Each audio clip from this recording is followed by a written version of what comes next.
So I said, what, with this hat? Huh. Oh, hi there. You've just caught me talking with a friend about a hat. Now that reminds me of another time I spoke with a friend about how to do 10-mark questions on GCSE History Paper 1. Well, there are 4 stages to this question that we're going to spend 15 minutes on, maybe a little bit more if we can afford it, but at least 15 minutes on. So what do we need to do?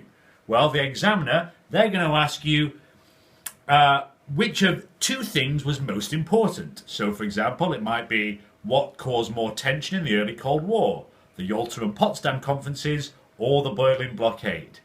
You need to, first of all, have an intro. In that intro, pick one of the things and say, this caused more tension, or this was more important. Doesn't matter what you pick, as long as you choose one of them.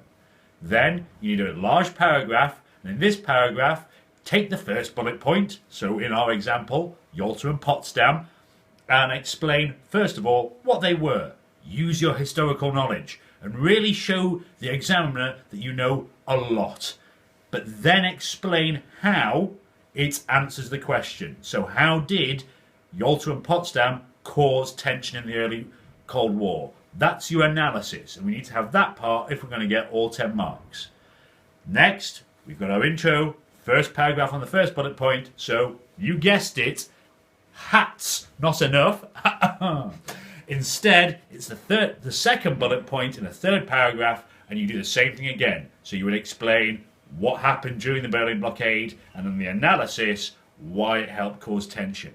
Then, to round it all up, you need to have a conclusion. In that conclusion, compare the 2 bullet points directly and explain which was more important and why.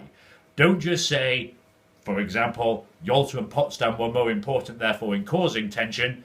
Explain why they are more important than the Berlin blockade directly. If you do that, you're going to get all 10 marks. Remember, across this exam paper, you have 3 questions like that.